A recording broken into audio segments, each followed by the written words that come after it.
बिस्मिल्लाहिर्रहमानिर्रहीम, अस्सलाम वालेकुम। मैं हूं मखदूम शहाबुद्दीन। 17 अक्टूबर 2025 जुमतुल मुबारक का बाबरकत दिन। कुछ इंतहाई अहम तरीन और इंटरेस्टिंग डेवलपमेंट्स हैं। इस वक्त तालिबान रिजीम के लिए मुश्किलात में इजाफा हो चुका है और पाकिस्तान ने यह बात वाज़ेह कर दी है कि अगर पाकिस्तान के कंसर्न्स जो कि दहशतगर्दी के हवाले से हैं, अफगान सरजमीन के बतौर एक प्रॉक्सी और भारत की तरफ से अफगान सरजमीन का पाकिस्तान के खिलाफ इस्तेमाल किया जाना अगर ना रोका गया तो उसका एक ही हल है। अगर डिप्लोमेसी ने ये मसले हल ना किए तो फिर Taliban regime would have to fall, यानी तालिबान की हुकूमत का धड़न तख्ता जरूरी है। अब इस सब के अंदर एक तरफ तो खबर आई थी जो पाकिस्तान ने एयर स्ट्राइक्स की थी कि अफगानिस्तान का जो इंटेलिजेंस चीफ है वो उड़ गया और उसे एलिमिनेट कर दिया गया पाकिस्तान की तरफ से। लेकिन अब असल खबर यह है कि अफगानिस्तान के डिफेंस मिनिस्टर मुल्ला याकूब को निशाने इबरत बनाया गया है। और सिर्फ मुल्ला याकूब नहीं, सिर्फ अफगानिस्तान का इंटेलिजेंस चीफ नहीं, we have now the complete list. इसके साथ ही साथ शुमाली इत्तेहाद जो है वो काबुल की तरफ पेशकदमी करना शुरू हो चुका है, अहम इलाका छीन लिया है। इसके साथ एक और ग्रुप एक्टिव हो चुका है, अफगानिस्तान फ्रीडम फ्रंट। उसने तालिबान का एक अहम तरीन कोर कमांडर उड़ा दिया है। ये सारी डिटेल्स बहुत इंपॉर्टेंट हैं जो आपके सामने रखनी है। अगर अभी तक आपने इस वीडियो को लाइक नहीं किया तो लाइक जरूर कर दें। आपके लाइक्स और कमेंट्स हमारे लिए बहुत इंपॉर्टेंट हैं। कमेंट सेक्शन में पाकिस्तान जिंदाबाद का नारा जरूर लिखें। जिन लोगों ने चैनल को सब्सक्राइब नहीं किया उनसे मेरी यह दरखास्त होगी कि चैनल को भी लाजमी सब्सक्राइब कर लें। अब सबसे पहले नाज़रीन इकराम, दो तीन चीजें जो हैं उन्हें समझना इस वक्त बहुत जरूरी हो चुका है। एक तो जो अफगानिस्तान के अंदर मुख्तलिफ रेजिस्टेंस फ्रंट्स हैं, वैसे तो चले तालिबान के अंदर भी इस वक्त प्रेजेंटमेंट है। एक तरफ कंधारी ग्रुप है, एक तरफ हक्कानी नेटवर्क है। और इवन अभी जो रीसेंट पाकिस्तान की एयर स्ट्राइक्स हैं उनके वाले से अफगान मीडिया ये कह रहा है कि भाई ये स्ट्राइक्स और पाकिस्तान को ये जो एग्जैक्ट लोकेशंस हैं तालिबान की मिलिट्री लीडरशिप की, ये सिराजुद्दीन हक्कानी ने दी। और सिराजुद्दीन हक्कानी को कहा गया कि भाई यू वुड बी सेफ, आपको कुछ नहीं कहा जाएगा, और इन्हें ठोक दिया गया दूसरों को। लेकिन इस वक्त जो पावर स्ट्रगल है वो अफगान तालिबान के अंदर बहुत ज्यादा बढ़ती जा रही है और एक रिजेंटमेंट पाई जा रही है कि भाई इमाम मोदी की फौज बनने का फायदा और पाकिस्तान के साथ बिला वजह का इतना बड़ा फड्डा करने का फायदा, और एक दहशतगर्द ग्रुप जो है जब तक उसकी हम सपोर्ट करेंगे टीटीपी की तब तक हमें लेजिटिमेसी नहीं मिलेगी। अगर हमें लेजिटिमेसी ना मिली, अगर हमारी हुकूमत को किसी ने तस्लीम ना किया तो फिर हमारी इकॉनमी बेहतर नहीं हो सकती। तो एक बड़े अंदर भी खींचातानी चल रही है। लेकिन अब जो एनआरएफ है, जो नॉर्दर्न रेजिस्टेंस फ्रंट, ये नॉर्दर्न अलायंस वाले जो हैं उनका बेटा अहमद शाह मसूद चला रहा है और ये पंजशेर में बड़ा इनका स्ट्रॉन्ग होल्ड है। अब इनके हवाले से नाज़रीन इकराम एक खबर तो ये आई है कि पंजशेर का जो एरिया है उस पर वापस इन्होंने अपना कंट्रोल रीगेन कर लिया है। फिर इन्होंने ये ऐलान किया है डेथ ओवर सरेंडर। सेकेंडली, इनकी जो फौजी हैं वो कंप्लीटली शायद एक फुल फ्लेज वॉर जो है तालिबानी रिजीम के खिलाफ वो लड़ने के अभी उस पोजीशन में नहीं है। तो इन्होंने कहा है कि आप एक काम करें, जितने रेजिस्टेंस फ्रंट्स हैं, जितने लोग एंटी तालिबान ग्रुप्स हैं, क्योंकि देखें हम ना हमेशा पश्तून लेंस जो है उनसे अफगानिस्तान को देखते हैं। पाकिस्तान क्या सिर्फ पंजाबियों का नहीं, पाकिस्तान एक गुलदस्ता है ना। उसी तरीके से हर मुल्क के अंदर मुख्तलिफ कौमियतें होती हैं। ताजिक भी हैं, उज़्बेक भी हैं, हज़ारा भी हैं और फिर पश्तून भी हैं। ये सब अफगानिस्तान को बनाते हैं। तो अब इस वक्त एक तरफ ये ताजिक जो हैं एनआरएफ वाले इन्होंने स्टार्ट कर दिया है और इनके वाले से अब ये बताया जा रहा है कि इन्होंने खोस्त के नज़दीक कुछ एरियाज जो हैं वहाँ से तालिबान के कमांडर्स को मार भगाया है।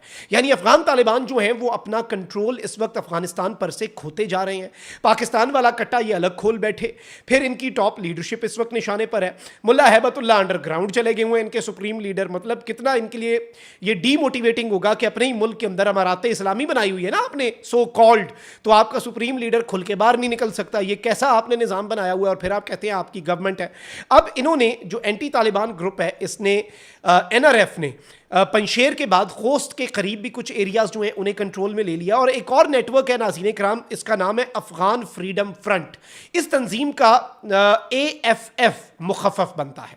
अब ये जो ग्रुप है नाज़रीन कराम, इसने एक एलामिया जारी किया है कि अफगानिस्तान का सूबा है कुंदोज, उसका एक एरिया है, उसका डिस्ट्रिक्ट है चहारदरा।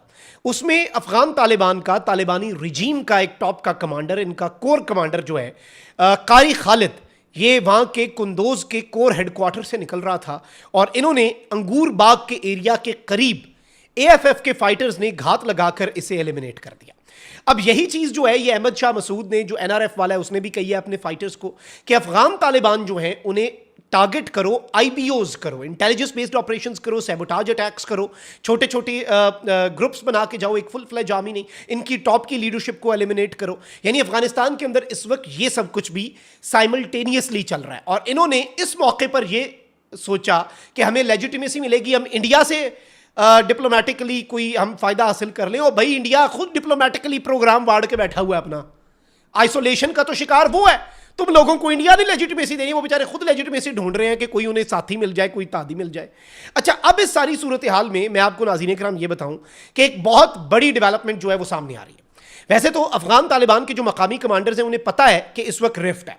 कुछ कमांडर्स जो हैं वो मुल्ला याकूब जो कि अफगानिस्तान के डिफेंस मिनिस्टर हैं, आर्मी चीफ है, मुल्ला याकूब की डायरेक्शंस ले रहे हैं। कुछ फाइटर सिराजुद्दीन हक्कानी जो कि इंटीरियर मिनिस्टर हैं उनकी डायरेक्शंस ले रहे हैं। और कुछ कंफ्यूज्ड हैं, उनको ज़्यादा समझ नहीं आ रहा तो वो खुद से काम कर रहे हैं। रोग मिलिट्री ऐसे ही होती है। अब ये जो मुल्ला याकूब है, इन्होंने अपना बदरी 313 यूनिट भी पाकिस्तान के खिलाफ भेजा, अपने कमांडोज। मैंने उस वक्त भी कहा कि इनके पास 200-300 कमांडो है औखा सौखा, वो भी पाकिस्तान के साथ इन्होंने मुकाबले में पार करवाने की नीयत कर ली थी गालिबन, कि इनके पास कोई एक कमांडो रहे ही ना, यानी जो दूर दराज से अपने टैंक ले आए वो भी तबाह करा बैठे। अब ये जो मुल्ला याकूब है, इन्होंने बड़े बदरी 313 कमांडो और टैंक शैंक भेजे। अब ये बताया जा रहा है नाज़रीन इकराम, और ये क्रेडिबल इंफॉर्मेशन है अफगानिस्तान के अंदर से, कि अफगान वजीर दिफा मुल्ला याकूब की दाईं आंख जो है वो ज़ाया हो चुकी है। और ये जो हालिया स्ट्राइक्स हुई हैं ना, देखें ये हमने क्यों की स्ट्राइक्स, इसलिए क्योंकि इन्होंने चमन स्पिन बोलदक पे बाबे दोस्ती पे आईईडी ब्लास्ट किया, हमारे कस्टम्स के एहलकार और एफसी के जवानों को अगवा किया, उन्हें जान से मारा। ठीक है, जंगों में शहादतें होती हैं, हमें मसला नहीं है, लेकिन उसके बाद इन्होंने गैर इंसानी और गैर इस्लामी सलूक किया। वो सलूक जसद खाकी की बेहुरमती करके जो भारत ने आज तक पाकिस्तान या पाकिस्तान ने आज तक भारत के साथ भी नहीं किया। वर्स्ट एनिमीज एक दूसरे के साथ नहीं करते, और ये खुद को मुसलमान कहते हैं। ये दरिंदे हैं, ये इमाम मोदी की फौज है, इनका मोदी अब इमाम बन चुका है ना। ये इनके चेहरे पे एक नकाब थी, वो उठ गई, खत्म हो गई, ये भी खारजियों के साथ मिलकर खारजी हो गए। अब नाज़रीन इकराम, एक जानिब अफगान वजीर दिफा जो है मुल्ला याकूब, उसकी दाई आंख ज़ाया होने की इत्तलात है, जबकि इंटेलिजेंस चीफ के तो चीथड़े उड़ गए थे। जीडीआई का जो इनका जनरल डायरेक्टरेट ऑफ इंटेलिजेंस का चीफ है, उसके तो चीथड़े उड़ गए। और अब मैं आपको ये बताऊं कि पाकिस्तान ने जो स्ट्राइक्स की थी उनमें यह बताया जा रहा है कि पाकिस्तान ने एग्जैक्ट इंफॉर्मेशन की बुनियाद पर लेजर गाइडेड मिसाइल्स जो हैं उनका इस्तेमाल करके इनके फौजी कमांडर्स के इजलास को निशाना बनाया। सुप्रीम लीडर जो है इनका वो इस वक्त हैबतुल्लाह खुनजादा नामालूम मकाम पर अंडरग्राउंड हो गया है। इनका नाइब आर्मी चीफ, एक इनका इंटेलिजेंस चीफ मारा गया, नाइब army chief, deputy army chief जो है ही हैज बीन एलिमिनेटेड, और इनका जो डिफेंस मिनिस्टर है उसकी दाईं आंख जो है वो जाया हो चुकी है इस कॉन्फ्लिक्ट के अंदर। और पाकिस्तान ने जो लेजर गाइडेड मिसाइल का इस्तेमाल करके इन्हें एक सरप्राइज दिया, जिसके बाद इन्होंने सीज फायर की तरफ बढ़ने का फैसला किया। इंडिया की ईमा पर इन्होंने कहा कि पाकिस्तान को इंडिया ने कहा इश्ताल दिलाओ, इन्होंने दिला दिया। इन्हें नहीं पता था कि हमें जब इश्ताल आता है तो फिर हम 6 त्यारे भी गिरा देते हैं। इंडिया वालों ने तो ये नहीं बताया, हम तो बहुत फेंटा लगाते हैं। और इन्होंने जो हरकत की, ये तो इंडिया से 2 कदम आगे निकल गए। हमारे शोहदा के जसद खाकी की बेहुरमती करोगे, हमारा एक आम सरहद पे जो जवान है ना एफसी का, उसकी जान तुम्हारे इंटेलिजेंस चीफ, तुम्हारे डिफेंस मिनिस्टर, तुम्हारे आर्मी चीफ से ज्यादा कीमती है। यह मैसेज पाकिस्तान ने दे दिया कि तुम इस तरह से करोगे तो हम ये करेंगे।